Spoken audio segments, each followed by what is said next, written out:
মধ্যপ্রাচ্যে যুদ্ধ শুরুর ২ মাস পর এই প্রথম কোনো উচ্চ পর্যায়ের ইরানি প্রতিনিধি হিসেবে ভারতে পা রাখলেন পররাষ্ট্রমন্ত্রী আব্বাস আরাগচি। আরাগচি দিল্লিতে এসেছেন মিনাব 168 নামক একটি বিশেষ বিমানে। এই নামটি নিছক কোনো সংখ্যা নয়, এটি একটি শোকাতুর প্রতীক। যুদ্ধের শুরুতে ইরানের মিনাব শহরে একটি স্কুলে ক্ষেপণাস্ত্র হামলায় নিহত ১৬৮ জন ছাত্রীর স্মরণে এই নামকরণ করা হয়েছে।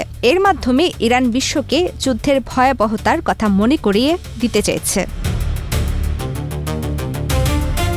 বসুন্ধরা টিস্যু অশুদ্ধতার বিরুদ্ধে এক বিন্দুও ছাড় নয়।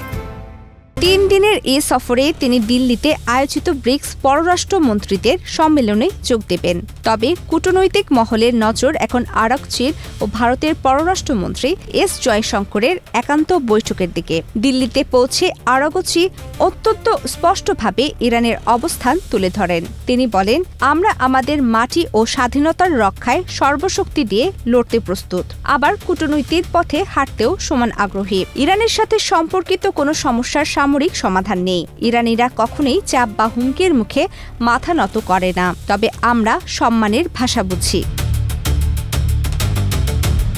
পুরো বিশ্বের মোট জ্বালানি তেলের প্রায় ২০% যে পথ দিয়ে যাতায়াত করে, সেই হরমুজ প্রণালী বর্তমানে কার্যত অবরুদ্ধ করে রেখেছে ইরান।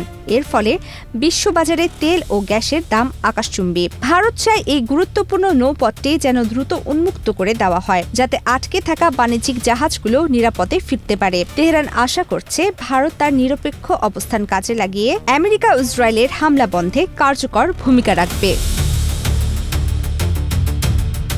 ইরানের মতে ব্রিক্স হল পশ্চিমা দেশগুলোর একতরফা মাতব্বরি ঠেকানোর সেরা মঞ্চ। তারা চায় ডলারের উপর নির্ভরতা কমিয়ে একটি স্বাধীন ব্যাংকিং ও বাণিজ্যিক ব্যবস্থা করে তুলতে। তবে বাধা হয়ে দাঁড়িয়েছে ইরান ও সংযুক্ত আরব আমিরাতের অভ্যন্তরীণ দ্বন্দ্ব। জ্বালানি অবকাঠামোতে হামলার অভিযোগে দুই দেশের তিক্ততা এতটাই বেড়েছে যে ব্রিক্স সম্মেলনে কোনো যৌথ সিদ্ধান্তে পৌঁছানো কঠিন হয়ে পড়েছে। আজ প্রধানমন্ত্রী নরেন্দ্র মোদীর সাথে ব্রিক্স নেতাদের বিশেষ বৈঠক হওয়ার কথা রয়েছে। একদিকে যুদ্ধের দাবামা, অন্যদিকে জ্বালানি সংকটে ধুঁকতে থাকা বিশ্ব অর্থনীতি। সব মিলিয়ে আরাগচির এই সফর দিল্লির জন্য এক কঠিন কূটনৈতিক পরীক্ষা। প্রমিতি কিবরিয়া ইসলাম, বাংলাদেশ প্রতিদিন।